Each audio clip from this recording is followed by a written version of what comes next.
이어서 오늘 우리에게 주실 하나님의 은혜로운 말씀은 로마서 3장 27절에서 31절의 말씀입니다. 제가 봉독해 드리도록 하겠습니다. 그런즉 자랑할 때가 어딨냐? 있을 수가 없느니라. 무슨 법이로냐 행위로냐 아니라 오직 믿음의 법이로니라. 그러므로 사람이 의롭다 하심을 얻는 것은 율법의 행위에 있지 않고 믿음으로 되는 줄 우리가 인정하노라. 하나님은 다만 유대인의 하나님이시냐? 또한 이방인의 하나님은 아니시냐? 진실로 이방인의 하나님도 되시느니라. 할례자도 믿음으로 말미암아 또한 무할례자도 믿음으로 말미암아 의롭다 하실 하나님은 한 분이시니라. 그런즉 우리가 믿음으로 말미암아 율법을 파기하느냐? 그럴 수 없느니라. 도리어 율법을 굳게 세우느니라. 아멘. 이제 우리 담임 목사님 나오셔서 자랑할 수 없는 구원이라는 제목으로 이제 말씀 선포하실 때 큰 은혜와 축복의 시간 되시기를 바랍니다. 앞으로 우리가 암송이 하나 더 추가됩니다. 그래서 그것들 오늘 잠깐 제가 읽어보고 여러 사랑방에서 외우도록 노력했으면 좋겠습니다. 중심 대신 그리스도 한번 화면 좀 띄워주실래요? 예, 같이 한번 읽어보겠습니다. 중심 대신 그리스도. 그런즉 누구든지 그리스도 안에 있으면 새로운 피조물이라. 이전 것은 지나갔으니 보라 새 것이 되었도다. 고린도 후서 5장 17절 말씀. 아멘. 한 번 더 딴 거입니다. 그 다음 거 중심 대신 그리스도. 갈라디아서 2장 20절. 자, 시작. 그리스도와 함께 십자가에 못 박혔나니 그런즉 이제는 내가 사는 것이 아니요 오직 내 안에 그리스도께서 사신 것이라. 이제 내가 육체 가운데 사는 것은 나를 사랑하사 나를 위하여 자기 몸을 버리신 하나님의 아들을 믿는 믿음 안에서 사는 것이니라. 갈라디아서 2장 20절 말씀. 아멘. 네, 앞으로 외우시기 바랍니다. 저는 갈라디아서 2장 20절 말씀을 외울 때마다 가슴이 뜨거워져요. 내가 왜 사는지에 대해서 하나님께서 분명히 말씀해 주시겠습니다. 우리가 지난 시간까지 로마서 배운 말씀들을 잠깐 정리해 보겠습니다. 인간은 전적으로 타락한 존재라는 걸 배웠습니다. 그래서 우리는 스스로 구원에 이룰 수 없다는 것도 배웠습니다. 우리는 스스로 나의 죄를 용서할 수도 없고 사할 수도 없고 하나님의 영광에 이룰 수도 없습니다. 그래서 구원은 하나님의 전적인 은혜로만 이루어집니다. 우리가 스스로 할 수 없고 우리 죄를 사할 수 없기에 오직 하나님의 은혜만으로 우리가 구원을 받을 수 있게 됩니다. 그래서 구원은 하나님의 선물이기 때문에 우리는 자랑하지 말아라고 말씀합니다. 오늘 27절의 말씀 보면요, 그런즉 자랑할 때가 어디 있느냐? 있을 수 없느니라. 무슨 법이로냐? 행위로냐? 아니다. 믿음의 법이니라. 무슨 말이냐면 구원에 있어서 우리가 어떻게 자랑할 수 없는데, 법에는 두 가지 법이 있는데 행위의 법, 율법이라 그러죠. 행위의 법과 믿음의 법이 있는데 행위의 법으로 된 것이 아니라 믿음의 법으로 구원을 받았기 때문에 우리는 구원에 대해서 자랑해서는 안 된다라는 것입니다. 우리는 은혜로 구원을 받았습니다. 그렇기 때문에 자신의 행위는 자랑하지 말라라고 말씀합니다. 먼저 자랑이라는 말에 성경에 나오는 의미를 한번 살펴보도록 하겠습니다. 자랑에는 두 가지 긍정적인 의미와 부정적인 의미가 다 포함되어 있습니다.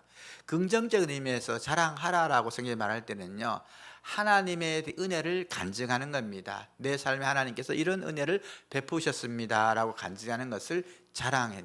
예수님의 십자가를 자랑하는 것, 이것을 긍정적인 자랑이라고 말합니다.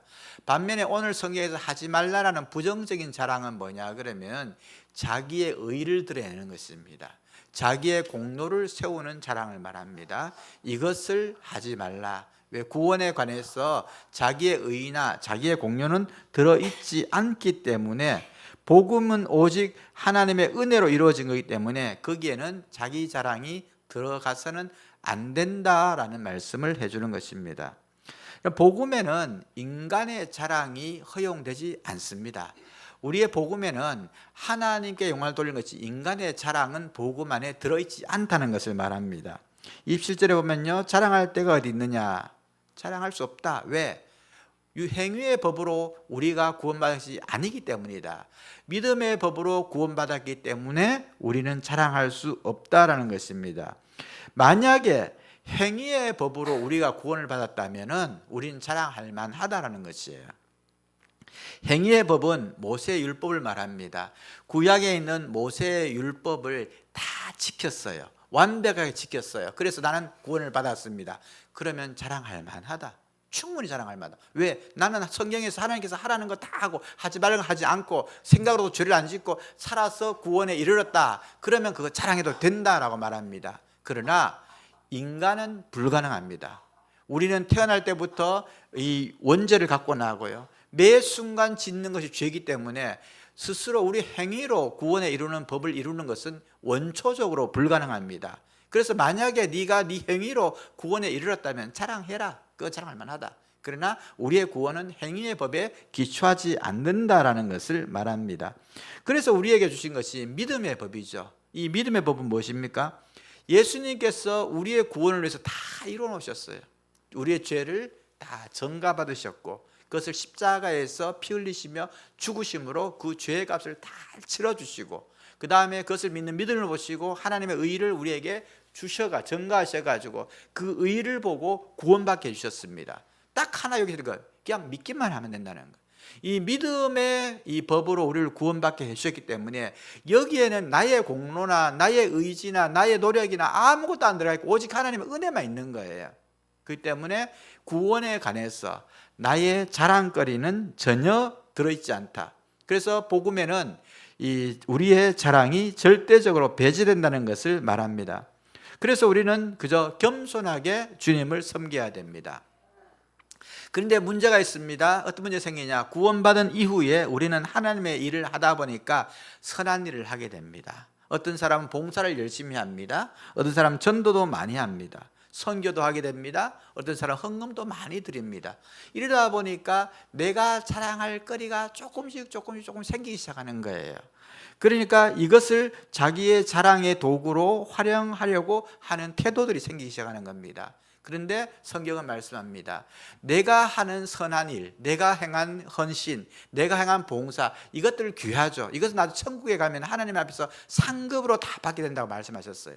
그러나 구원에 관해서 볼 때에 구원의 조건이 되지 않아요. 하나님 베풀어 주신 구원이 이만하다 그러면요, 우리가 가진 선함과 행함과 우리 이것은요 바다의 모래알보다 작은 아주 작고 비교가 안 되는 겁니다. 그러니까 그것도 자랑할 거리가 되지 않고 오히려 나의 구원을 주신 은혜가 크기 때문에 그것을 보고 살아가기 때문에 우리는 겸손하게 주님을 섬겨야 된다라고 성경은 말씀합니다. 성경에는 자기 자랑에 빠졌다가 어려움을 당하신 분들에 대한 예들이 쭉 있는데요, 좀 살펴보도록 하겠습니다.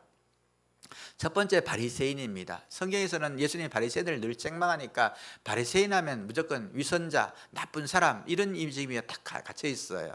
뭐 그런 의미로 성경에서 많이 쓰였습니다.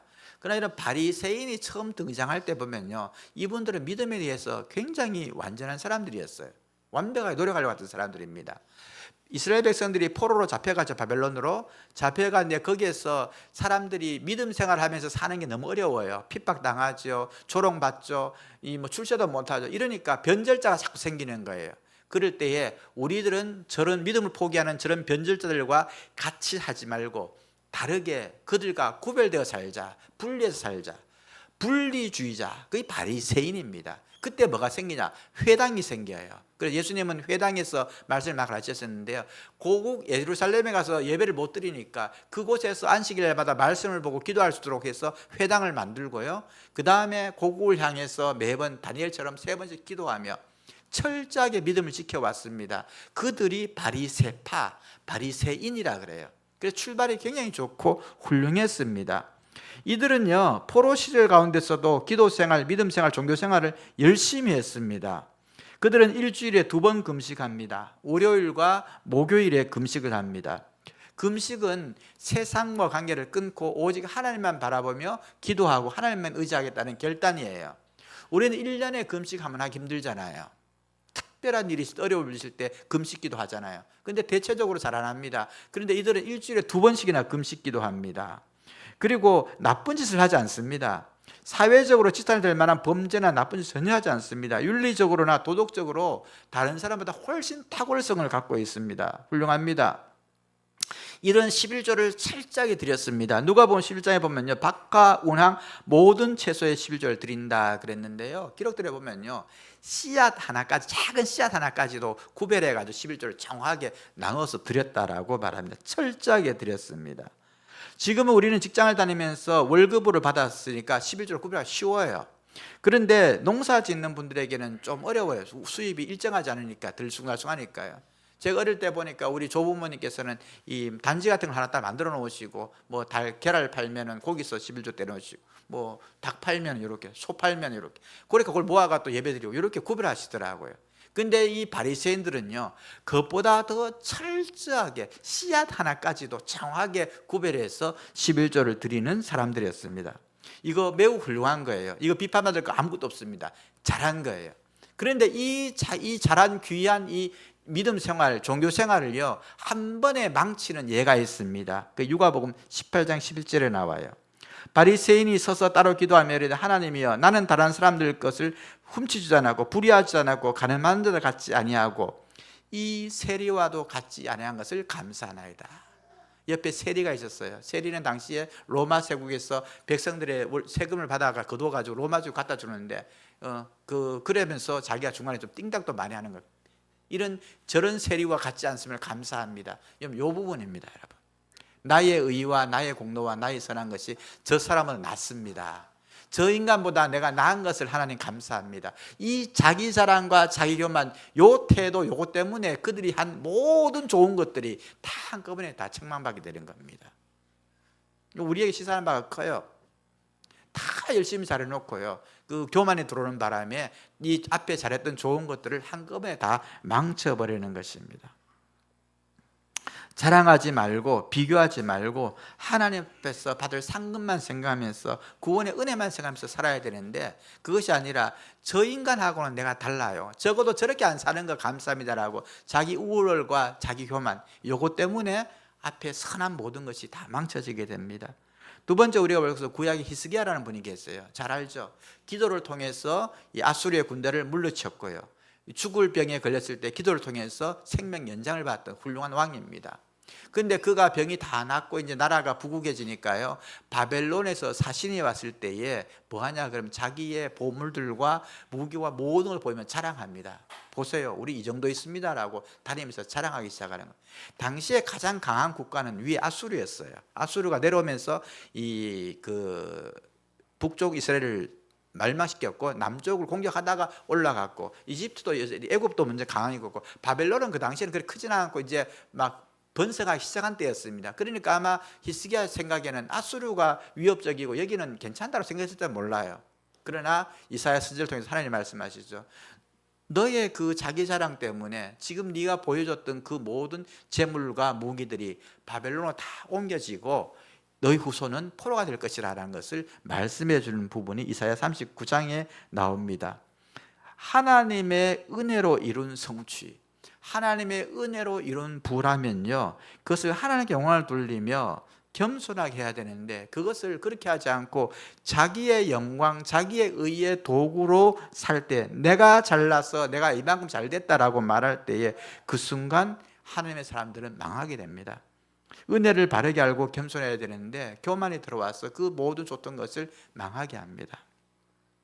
세 번째는 고린도 교회들이에요. 고린도 교회도 자기 자랑이 있었습니다. 초대교회 고린도 교회는요, 자기 자랑에 빠진 성도들이 많았는데 1장에 보면 이런 내용이 나와요. 나는 바울에게 배웠다, 나는 아볼로에게 배웠다, 나는 베드로에게 배웠다. 그래서 나는 바울파, 아볼로파, 게바파 이렇게 딱 나누어져 가지고 자랑합니다. 이런 거는 요즘 우리 교회, 우리 현대 사회에도 많아요. 나는 어떤 무슨 제자훈련하는 유명한 교회 출신이다, 내가 아는 목사님은 유명한 어떤 분이시다, 뭐 우리 교회는 뭐로 지은 큰 교회다, 우리 교회는 뭐 10,000명 모이는 교회다, 우리 교회는 헌금이 얼마 나오는 교회다. 이런 식으로 교회에 대한 모든 것들을 자기 자랑의 도구로 삼는 것들 지금 또 있어요. 이 시대에도. 지금 초대교회도 그러는 거예요. 나는 바울에 배운 사람이야, 나는 게바파야, 나는 아볼로파야. 이런 걸로 자기 자랑을 했습니다. 그럴 때 바울은 이들에게 이렇게 권면합니다. 고린도서 1장 31절에서요. 기록된 바 자랑하는 자들은 주 안에서 자랑해라. 예수님만 자랑해라. 그거 아무 쓸거 없다. 그거 자랑하지 말고 예수님만 너의 삶에서 자랑거리가 되도록 그렇게 힘쓰라라고 말해줍니다. 그 외의 자랑거리는 다 부질없고 쓸데없는 것이다. 하나님의 은혜로 우리가 구원받았다면 구원 이후에 우리의 삶의 속에서는 우리가 자랑할 것은 오직 예수님과 우리 은혜 베푸신 예수님의 은혜밖에 없지, 내가 뭐 잘나서 어디 소속됐어, 내가 어디에서 이거 자랑하는 거 의미 없는 것이라고 분명하게 강조합니다. 그래서 우리는요, 내 속에서 일어나고 싶은 자기 자랑이 있다면요, 그것을 예수님의 자랑으로 바꾸는 믿음 생활을 해야 됩니다. 바울은 육체적인 자랑을 하려는 사람들을 많이 봤습니다. 나는 금식도 이렇게 하고 종교생활 이렇게 하고 뭐 교회에 이렇게 헌신했고 막 자기의 의의를 자랑하는 사람을 향해서 말합니다. 육신으로 자랑하려고 하면은 나도 만만치 않다. 여러분이 자랑 아무리 해봤자 바울이 나만큼 자랑할 만한 사람 없다라고 선언합니다. 실제 그래요. 뭐 학문적으로나 신앙을 율법을 지킨 거나 그리고 그 당시에 그 세상의 권력이나 모든 거로 볼 때에 바울만큼 더 완전한 조건을 가진 사람이 없습니다. 그런데 하나님 주신 구원의 은혜에 보니까 이거는 아무것도 아니야. 그래서 내가 배설물로 버려버렸다. 그리고 이후에 나는 예수님만 자랑한다라고 말하고 있어요. 나는 구원받은 이후에 구원의 은혜가 얼마나 큰지를 알았기 때문에 그 이후에 나의 자랑은 아무것도 없고 오직 나는 예수님의 십자가, 나를 구원하신 예수님의 십자가만 자랑한다라고 말합니다. 갈라디아서 6장 14절 말씀이죠. 그러나 내게는 우리 주 예수 그리스도의 십자가 외에는 결코 자랑할 것이 없으니 그리스도로 말미암아 세상이 나를 대하여 십자가에 못 박히고 내가 또한 세상에 대하여 그러하니라. 예수님과 함께 나의 옛날에 잘난 것들은 다 십자가에 못 박혀 버려가 없어졌고 내게 남아있는 것은 나를 구원하신 하나님의 은혜와 능력 그리고 이 사랑밖에 없다. 나는 그것만 자랑한다라고 말하고 있습니다. 이래서 로마서 14장 8절에서 나중에 또 우리가 살펴보겠습니다만 바울은 이렇게 강조합니다. 우리가 살아도 주를 위하여 살고 죽어도 주를 위하여 죽나니 그러므로 사나 죽으나 우리는 주의 것이다. 얼마나 큰 선언인지 몰라요. 저는 이 성경 구절 읽을 때마다 가슴이 뜨거워져요. 이 성경 구절로 맞는 찬양도 있어요. 이제 내가 살아도 주 위에 살고, 아마 많은 기도원단에 오신 분들은 많을 거예요. 이제 내가 죽어도 주 위에 죽니 그러므로 사나 죽으나 나는 주님의 것이니 사나 죽으나 주님의 것이니 날 위해 피 흘리신 예수의 것이라. 이런 찬양이 있어요. 제가 잘 부르면 지금 요 테마에서 딱 이 찬양이 나와야 되는데 안타깝습니다, 여러분. 그래도 여러분이 가사와 이 내용들을 알아야 돼요. 저는 기도원에 가서 이 찬양 제일 많이 불렀어요. 사나 죽으나 사나 죽으나 날 위해 피 흘리신 예수의 것이라. 바울의 이 고백들이에요. 왜? 내가 한 걸 바울이 얼마나 많은 큰 일을 했습니까? 그러나 주님이 베풀으신 구원의 은혜에 대해서 볼 때에 그것은 너무 작은 것이기 때문에 자랑할 것이 안 된다라는 것을 말합니다. 말씀을 정리하겠습니다. 구원받은 이후에 우리는 많은 선행을 합니다. 많은 봉사를 합니다. 많은 성김을 합니다. 많은 헌금생활을 합니다. 여러분 이걸 폄하하는 거 아니에요. 매우 귀합니다. 여러분 계속 열심히 주를 위해서 섬겨야 돼요. 주님 오실 때까지. 이것은 천국에서 여러분의 상급과 영광, 해와 달과 별의 영광이 다르듯이 그 열심히 살아간 상급에 다를 겁니다. 아마 칭찬과 보상일 것입니다. 그러나 구원의 은혜의 관점에서 본다면요, 주님이 내게 베풀으신 그 은혜에 비해서 내가 하는 이 모든 것은 너무 작고 작은 것입니다. 그래서 우리는 교만하지 말아야 돼요. 우린 자랑하지 말아야 돼요. 예수님을 언젠가는 이렇게 말씀하고는 교묘하게 내려놓고 거기에 내 자랑을 여는 건 이단들이 하는 거잖아요. 우리는 자랑하지 말아야 돼요. 우리의 자랑은 십자가 아래 다 묻어버리고요, 조금이라도 교만한 마음이 생길 때마다 나를 구원하신 하나님 은혜를 생각하며 우리의 자랑이 아니라 예수님 자랑, 주님이 나를 어떻게 구원하셨고 주님이 우리 과정을 어떻게 이끌으셨고 주님이 나를 통해서 어떻게 하셨는지 그 복음을 전하는 그런 우리가 믿음의 사람이 되어야 됩니다. 이것이 간증이고 이것이 전도이고 이것이 복음을 전하는 것입니다. 사랑하는 성도 여러분, 우리는 틈만 나면 교만해질 수밖에 없는 죄성이 있는 인간이에요. 인정해야 돼요. 돌았으면 아무것도 없으면서도요, 나 잘났어 라고, 왜 나를 안 알아줘, 왜 내가 이렇게 있는데 왜 몰라줘라고 하는 것이 불쑥불쑥 올라오는 게 인간입니다. 그래요. 저도 작은 교회에 있다고 사람들이 그죠? 가만히로 볼 때 불쑥불쑥 올라와요. 왜 없겠습니까, 여러분? 그러나 그런 것이 올라올 때마다 우리 어거스틴이 말했잖아요. 지금은 그리스도의 덕목 중에, 그리스도인의 덕목 중에 나는 꼽으라면은 겸손, 겸손, 그리고 또 겸손이다. 예수님의 성품이에요. 우리 삶 속에서요, 겸손, 겸손, 그리고 또 겸손. 이유가 뭐예요? 날 구원하신 십자가의 은혜가 너무 크기 때문에 내가 하는 모든 것들은요, 거기에 비하면 너무너무 작은 것이기에 오늘 또 나는 겸손, 겸손, 그리고 또 겸손하게 주님을 섬기겠다라는 이런 마음으로 살아가는 우리 모두 되시길 바랍니다. 합심 기도 제목 드리겠습니다. 세 가지 나의 자랑을 십자가에 묻고 오직 예수님만을 자랑하게 하옵소서. 겸손과 사랑으로 섬기는 우리 교회는 굉장히 많아요. 이분들이 계시기 때문에 교회가 건강해지는데 더 많아지는 건 좋습니다. 그런 공동체 되게 해 주옵소서. 육체적, 경제, 영적 회복이 필요한 성도들의 건강을 위해서 우리가 함께 기도하겠습니다. 함께 기도드립니다. 사랑의 하나님, 감사드립니다. 나의 자랑, 나의 교만 주님의 십자가 아래 묻고 오직 예수님만 자랑하게 하여 주옵소서. 하나님, 사도 바울의 고백처럼 주께서 베푸신 구원의 은혜가 믿음으로 받아진 것이며 그 은혜가 너무나 크기에 우리가 행하는 이 모든 것들을 작고 작은 것이기에 하나님, 겸손 그리고 또 겸손하게 주님의 전을 섬기는 저희들 되게 도와주옵소서. 저 틈만 날 때마다 우리의 교만이 올라옵니다. 자기의 자랑이 올라옵니다. 하나님, 그리고 나는 사람들을 주님 비난하고자 하는 마음이 있습니다. 바리새인과 같은 그런 주님 잘못됨에 빠지지 않도록 저희들을 늘 성령으로 지켜주옵소서. 이 시간 주 앞에 귀한 예물 올려드립니다. 주님이 나의 주인이시기에 열의 하나를 고별하여 올려드립니다. 선교와 비전과 감사의 제목을 따라 주께 올려드립니다. 하나님, 그리고 마음의 소원을 담아 주께 드립니다. 하나님, 주를 위해 살고자 하는 자에게 어떤 게 주께서 이들에게 복을 주시는지 이들의 생애와 자녀를 통해서 증명하여 주옵소서. 하나님, 복을 받을 때마다 하나님을 섬기고 이웃자를 섬기는 축복의 선순환을 일으키게 하여 주옵소서. 하나님, 또한 은혜의 찬양으로 주께 나아갑니다. 성령 하나님, 이 시간 임재하셔서 우리의 마음을 만져주시고 찬양 가운데 함께 하시며 영광 받아 주옵소서. 예수님 이름으로 기도드립니다. 아멘.